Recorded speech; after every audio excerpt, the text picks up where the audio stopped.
नमस्कार दोस्तों, आपका स्वागत है हमारे आज के पॉडकास्ट में। मेरा नाम है डॉक्टर सुनीता एंड आज हमारे साथ मेरे कलीग ओजस्वी कौल हैं जो जिप्स हॉस्पिटल में साइकोलॉजिस्ट हैं। आज यहाँ हम डिस्कस करेंगे एक ऐसे टॉपिक पर जो हर किसी के लाइफ में कहीं ना कहीं आता है, चेंज यानी कि बदलाव। हम सब अपनी लाइफ में चेंज फेस करते हैं, लेकिन अक्सर हमें इससे रेजिस्टेंस होती है।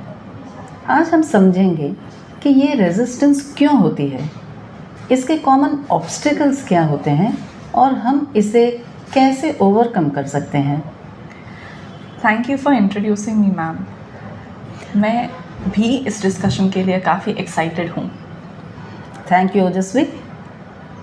हम सब जानते हैं कि चेंज लाइफ का एक अनअवॉइडेबल पार्ट है, लेकिन फिर भी हमें इससे रेजिस्टेंस क्यों होती है?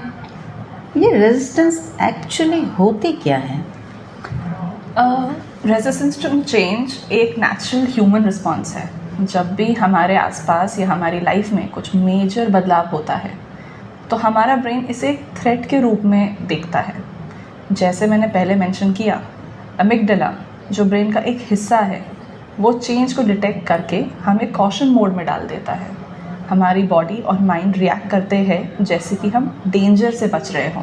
ये एक प्रिमिटिव सर्वाइवल मैकेनिज्म है। तो ये कहना सही होगा कि हमारे ब्रेन का काम है माने ब्रेन का काम ही ये है कि वो चेंज को थ्रेट समझे और हमें प्रोटेक्ट करे? बिल्कुल। ब्रेन फेमिलियरिटी और रूटीन को काफ़ी पसंद करता है। जब कुछ नया या अनफेमिलियर होता है तो इसे अनकंफर्टेबल या थ्रेटनिंग मानने लगता है। इसका एक एवोल्यूशनरी रीज़न भी है। हमारे पूर्वजों को सर्वाइव करने के लिए प्रिडिक्टेबल एनवायरनमेंट की ज़रूरत थी, इसीलिए हमारे ब्रेन को स्टेबिलिटी ज़्यादा पसंद है। मतलब ये इवोल्यूशनरी एडेप्टेशन है जो आज के टाइम में भी काम करता है। लेकिन अगर ये नेचुरल है तो कुछ लोग चेंज को इतना इजीली क्यों अडेप्ट कर लेते हैं और कुछ लोग इतना स्ट्रगल क्यों करते हैं? ये काफ़ी फैक्टर्स पे डिपेंड करता है, जैसे पर्सनालिटी ट्रेट्स, हमारी अपब्रिंगिंग होती है और पास्ट एक्सपीरियंसेस भी। जैसे अगर किसी ने अपनी लाइफ में पॉजिटिव चेंजेस फेस किए हैं और उनको सक्सेसफुली नेविगेट किया है तो उनका माइंड ऐसे चेंजेस के लिए फ्लेक्सिबल होता है। दूसरी तरफ जिन लोगों का एक्सपीरियंस नेगेटिव रहा है उनके लिए चेंज अडॉप्ट करना काफ़ी डिफ़िकल्ट रहता है। ओह, दैट्स एन इंसाइटफुल एक्सप्लेनेशन ओजस्वी। तो चलिए थोड़ा स्पेसिफिक होते हैं। ऐसे कौन से कॉमन ऑब्स्टिकल्स हैं जो लोगों को चेंज एम्ब्रेस करने से रोक देते हैं? कॉमन ऑब्स्टिकल्स वो होते हैं और ये सब लोगों को एक्सपीरियंस और माइंडसेट पे डिपेंड करता है। कुछ मेजर ऑब्स्टिकल्स में कुछ ये चीज़ें आती है, जैसे कि फियर ऑफ फेलियर। हम सबको ये डर लगता है कि अगर हम चेंज अडॉप्ट करेंगे और फेल हो गए तो क्या होगा। ये फियर हमें रिस्क लेने से रोकता है। दूसरा रहता है लैक ऑफ कंट्रोल। जब किसी चीज़ पे हमारा कंट्रोल नहीं होता तो एंजाइटी और रेजिस्टेंस बढ़ जाता है, जैसे जॉब लॉस या अनएक्सपेक्टेड लाइफ इवेंट्स। तीसरा रहता है अनसर्टेनिटी। फ्यूचर के बारे में काफ़ी कुछ हमको नहीं पता, तो चेंज से बचने के लिए हम काफ़ी ज़्यादा परेशान रहते हैं। हमारा दिमाग सर्टेनिटी और प्रेडिक्टेबिलिटी को प्रेफर करता है। और चौथा रहता है कंफर्ट जोन। हमारा कंफर्ट जोन है तो हम उसमें फील सेफ करते हैं। चेंज से ये कंफर्ट जोन डिस्टर्ब होता है और इसीलिए हम उसे अवॉइड करना चाहते हैं। ये तो काफ़ी रिलेटेबल पॉइंट्स हैं, है ना? तो क्या ये कहना सही होगा कि जब हम इन ऑब्स्टिकल्स को फेस करते हैं तो हमारा पहला रिएक्शन होता है इनको अवॉइड करना या इनके अगेंस्ट रेजिस्ट करना? बिल्कुल सही। रेजिस्टेंस एक डिफेंस मैकेनिज्म के रूप में काम करता है। ये हमें अनकंफर्टेबल फीलिंग से टेम्परेरीली बचाता है, लेकिन लॉन्ग टर्म में ये ग्रोथ और डेवलपमेंटल को काफ़ी हद तक रोक भी लेता है। ओह, आई सी। तो अगर हम अपनी लाइफ में चेंज को अवॉइड करते हैं तो हम अपने कंफर्ट जोन में फंसे रहते हैं और ये हमें आगे बढ़ने से रोकता है। एग्जैक्टली। और यही वो पॉइंट है जहाँ हम सेल्फ रिफ्लेक्शन की ज़रूरत महसूस करते हैं। तो ओजस्वी, अब आप हमें ये बताएं कि इन ऑब्स्टिकल्स को कैसे ओवरकम किया जा सकता है। कौन से ऐसे इफ़ेक्टिव टेक्निक्स हैं जो हम अपनी लाइफ में अप्लाई कर सकते हैं? सबसे पहले तो ये समझना ज़रूरी है कि रेजिस्टेंस नेचुरल है, लेकिन अगर हम कॉन्शियस एफर्ट करें तो हम इससे इफ़ेक्टिवली डील कर सकते हैं।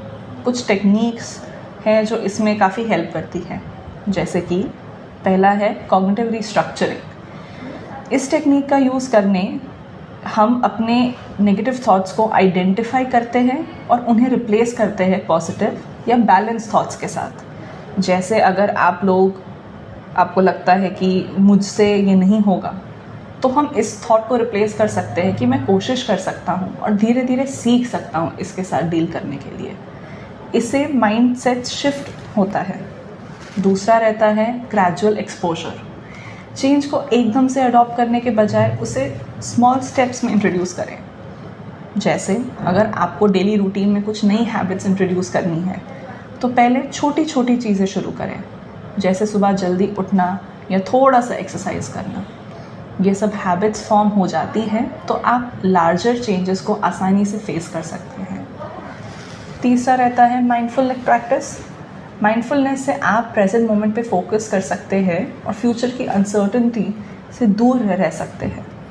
ये टेक्निक आपको एंजाइटी और स्ट्रेस से डील करने में हेल्प करता है। जब भी आपको लगता है कि चेंज ओवरवेलमिंग लग रहा है, तो कुछ डीप ब्रेथ्स लें और प्रेजेंट मोमेंट में आने की कोशिश करें। And last, seeking support. जब भी चेंज ओवरवेलमिंग लगने लगता है तो अपने सपोर्ट सिस्टम का सहारा लें। फैमिली, फ्रेंड्स या इवन प्रोफेशनल हेल्प लेना भी काफ़ी बेनिफिशियल हो सकता है।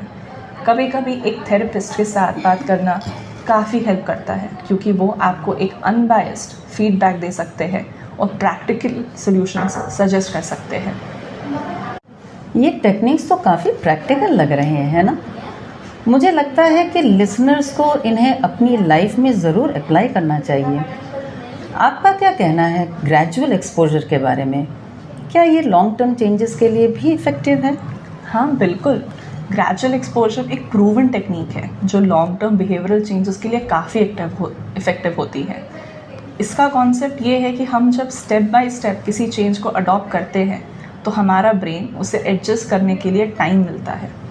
जैसे अगर आपको अपने करियर में कोई चेंजेस लाने हैं, तो पहले आप अपनी करंट जॉब में थोड़े नए से रिस्पॉन्सिबिलिटीज़ लेना शुरू कीजिए, फिर नए फील्ड के लिए कोर्सेज या सर्टिफिकेशंस करें, और एंड में जब आपको लगता है कि आप रेडी हैं तो आप करियर स्विच कर सकते हैं। ये स्लो एंड स्टडी अप्रोच रहता है।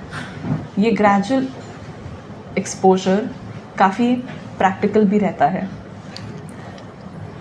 That's so nice, especially for those people, जो लोग हैं जिनको मेजर लाइफ चेंजेस फेस करना पड़ता है। दोस्तों, अगर आप किसी बड़े चेंज का सामना कर रहे हैं तो स्टेप बाय स्टेप अप्रोच अपनाइए और धीरे धीरे अपने गोल्स को अचीव करें। ओजस्वी, आपके पास कोई रियल लाइफ एग्जाम्पल है जो आप लिसनर्स के साथ शेयर करना चाहेंगे? ऐसा कोई केस जिसमें इन टेक्निक्स का उसे यूज़ किया गया हो और सक्सेसफुल रिजल्ट्स मिले हों? हाँ बिल्कुल। एक क्लाइंट का एग्जाम्पल शेयर करती हूँ जिनका नेम कॉन्फिडेंशियल रखती हूँ मैं। ये क्लाइंट अपनी करंट जॉब के साथ काफ़ी डिससेटिस्फाइड थे और करियर चेंज करने का काफ़ी मन था उनका, लेकिन उनको नई जॉब के चैलेंजेस से एंजाइटी हो रही थी काफ़ी। हमने उनके साथ ग्रेजुअल एक्सपोजर और कॉग्निटिव रीस्ट्रक्चरिंग टेक्निक यूज़ की। पहले उन्होंने अपनी करंट जॉब में नई रिस्पॉन्सिबिलिटीज़ ली, जिससे उनका कॉन्फिडेंस बढ़ा अपने पे। फिर उन्होंने नए फील्ड के सर्टिफिकेशंस और ऑनलाइन कोर्सेज भी किए। धीरे धीरे उन्होंने अपना करियर स्विच किया और आज वो अपनी नई जॉब पे काफ़ी सेटिस्फाइड और सक्सेसफुल भी है। ये एक प्रोसेस था, लेकिन उन्होंने पेशेंस और कंसिस्टेंट एफर्ट के साथ इस चेंज को अच्छे से अडॉप्ट किया। Wow, that's really an inspiring story. आपने प्रैक्टिकली बताया कि कैसे ग्रेजुअल एक्सपोजर और कॉग्निटिव रीस्ट्रक्चरिंग से हम अपनी लाइफ में बड़े चेंजेस ला सकते हैं बिना ज़्यादा स्ट्रेस के। ओजस्वी, आपका बहुत बहुत धन्यवाद आज के वैल्यूएबल इंसाइट्स के लिए। ये डिस्कशन लिसनर्स के लिए डेफिनेटली हेल्पफुल होगा। Thank you. मेरा की मैसेज यही होगा कि चेंज ज़रूरी है और उससे रेजिस्टेंस नेचुरल है, लेकिन अगर हम कॉन्शियसली एफर्ट करें और अपने थॉट्स और बिहेवियर्स को मैनेज करें तो हम चेंज को आसानी से एम्ब्रेस कर सकते हैं। बिल्कुल सही कहा आपने। दोस्तों, आज के एपिसोड के लिए बस इतना ही। अगर आपको ये एपिसोड पसंद आया तो हमें फीडबैक ज़रूर दें। मिलते हैं अगले एपिसोड में एक नए टॉपिक के साथ। तब तक के लिए अपना ख्याल रखें और पॉजिटिव रहें। नमस्कार।